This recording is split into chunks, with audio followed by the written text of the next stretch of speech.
The air within the deep subterranean levels of the National Archival Repository moves with a calculated chill, maintained relentlessly at 68 degrees Fahrenheit. It is a stillness so profound it absorbs sound, allowing only the faint, mechanical respiration of the climate control system to register, a low, continuous hum that signifies preservation. This is the inner sanctum, a place where the physical remnants of the past are suspended in time, protected from the ravages of light, moisture, and human curiosity. Here, miles of steel shelving stretch into the dimness, supporting rows upon rows of identical, functional gray filing cabinets. Each drawer holds thousands of collective memories, classified documents awaiting declassification, and the quotidian records of state function. They are the standardized apparatus of history, but set apart, resting upon a specially designed acid-free foam block within a reinforced steel locker, lie the anomalies. There are 5 of them. Ini hanyalah serat karton yang menguning, namun di baliknya tersimpan beban semua keputusan yang pernah dibuat. These are the artifacts universally designated by the most severe injunction the governing body can impose. The 5 files marked "Do Not Discuss." The cardstock itself is aged, stiff, and brittle at the edges, suggesting decades of undisturbed placement. Securing the contents of each folder is a length of coarse, yellowed twine, tied in the rigid, functional knot favored by federal records clerks of the mid-20th century. The twine looks fragile, yet it holds the secret with an unbreakable grip. The visible surface of the files provides the only external clue to their extraordinary status. Stamped across the front of each, near the upper right quadrant where classification usually resides, is a command rendered in deep, viscous crimson ink. The ink is heavy, almost muddy, applied with such force that it appears to have bled slightly through the paper fibers, permanently marking the material with an ominous final stain. It is not merely a label, it is a severe, absolute command, rendered in the stark, administrative language of irreversible exclusion. To handle these 5 files is to momentarily hold the institutional infrastructure of obfuscation in one's hands. They are cold to the touch, carrying the residual temperature of the vault. They are rigid, resisting any attempt to flex the cardstock, as if the physical act of documentation has been hardened into a solid object of state control. Our investigation does not seek to violate the explicit contents of these files. To do so would be to engage in speculation that misses the essential point. Instead, we aim to objectively unearth the bureaucratic mechanism responsible for their sealing. Our focus shifts from what is hidden to hiding was achieved, from the truth they contain to the structural integrity of the enforced lie. A dedicated team of archival historians and digital forensic researchers has been granted conditional access, not to the contents, but to the metadata surrounding these 5 documents. Their methodology is meticulous, focusing on the lines of authority that converge to render these historical threads invisible. They operate within a sterile examination room directly adjacent to the vault, a space dominated by banks of monitors displaying cryptic database architecture and the faint chemical tang of specialized photographic equipment. The first step involves cataloging the document's non-existence. The files lack standard public accession numbers. When cross-referenced against the General Repository Index, the sequence numbers associated with their time of creation, mid-20th century, spanning roughly 2 pinnacle decades, simply skip. The historical record shows a numerical gap, a phantom shelf mark where these 5 items should reside. The team begins by tracing the accession reports, the foundational paperwork created when any piece of documentation enters the governmental system. Every single communication, every memo, every draft of policy must be recorded, creating a paper trail that often proves longer and more difficult to destroy than the original document itself. What they find are not original accession reports, but secondary and tertiary memos about the accession process. Internal communication detailing the specific protocols for the file's immediate and permanent non-existence within the publicly accessible system. One researcher, focusing on the microscopic analysis of the paper logs, notes a recurring phrase in the earliest internal memos from the classification committees. Immediate segregation under Protocol 7 Alpha, bypassing standard review. Protocol 7 Alpha, it is discovered, was an ad hoc temporary mandate established during a period of heightened national security concern. Designed specifically to address information deemed too volatile, not merely for public consumption, but for standard confidential processing. Documents processed under 7 Alpha bypassed the usual multi-stage review required for high-level classification, moving directly into the deepest exclusion criteria. This suggests that the secrecy surrounding these 5 files was not a slow, evolving process of escalation, but an immediate, decisive administrative stroke. A reflex action by the governing body in response to an instantaneous perceived threat to the stability of foundational knowledge. The physical attributes of the sealing process are revealing. Researchers use high-intensity UV light and spectral imaging to analyze the bleed of the crimson ink. They determined that the stamp was applied at the point of origin, before the files even left their generating agency. The ink composition is highly specialized, a formulation used almost exclusively for the sealing of treaty documents and military communication requiring absolute certainty of authenticity and permanence. The choice of ink was a signal. This command, "Do not discuss," was intended to be irreversible, regardless of future political shifts or declassification timelines. The examination of the cross-referencing logs is perhaps the most challenging aspect of the investigation. Every major government record, even those highly classified, inevitably touches other systems: budgetary reports, personnel assignments, facility maintenance logs. Our team's mission is to map the shadow network created by these necessary administrative interactions.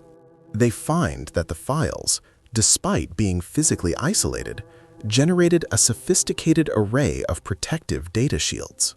If a researcher in a distant field, perhaps studying historical spending patterns or personnel movements, were to generate a query that inadvertently intersected with data points contained within one of the 5 files, the system was programmed to fail the query gracefully, not by denying access, but by altering the output parameters, effectively creating a clean, sanitized result that excised the problematic reference entirely.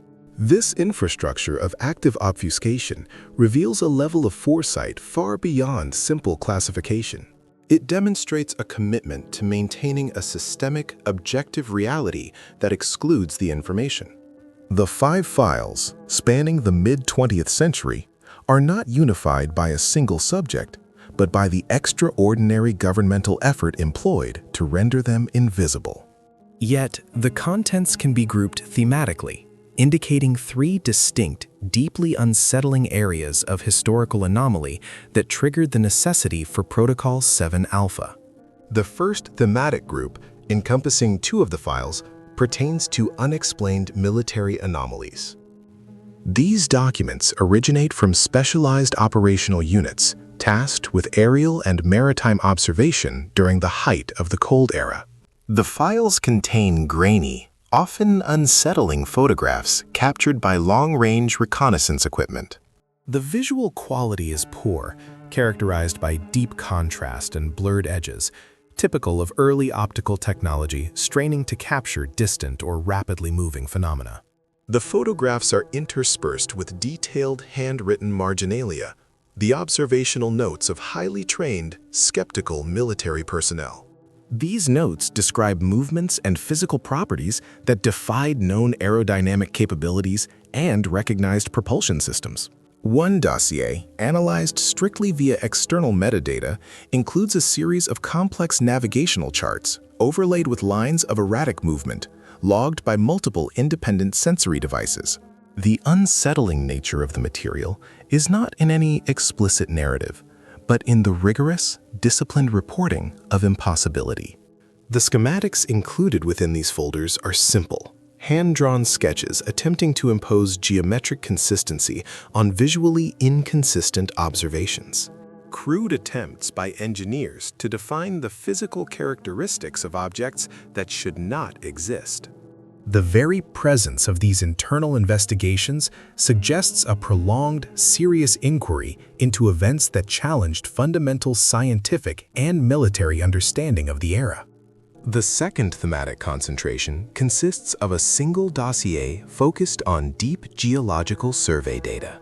This file originates from a lesser-known civilian agency responsible for mapping structural stability beneath critical continental masses, often linked to foundational infrastructure projects.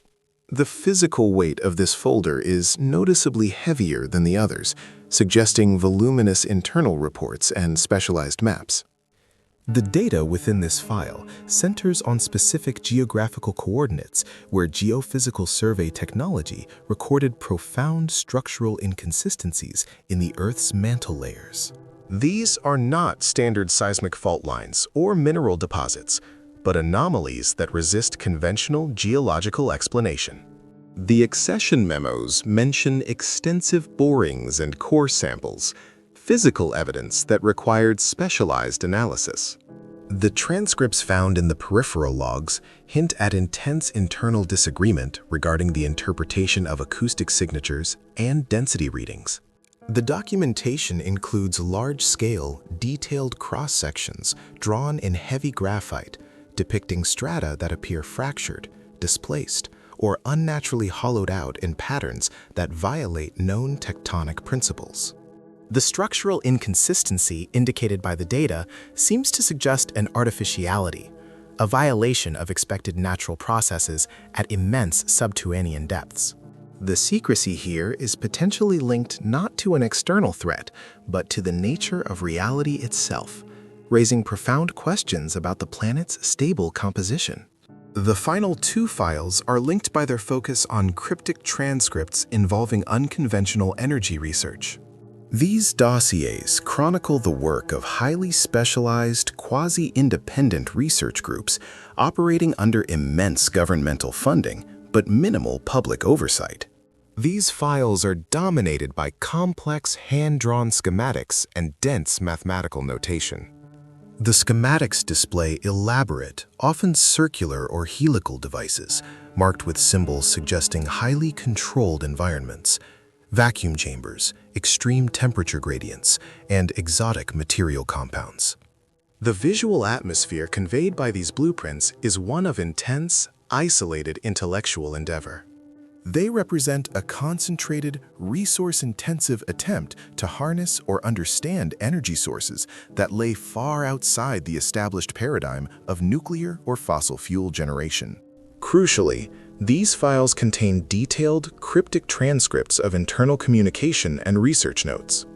The language is often technical, laced with specialized jargon, but punctuated by bursts of almost ecstatic urgency or deep frustration.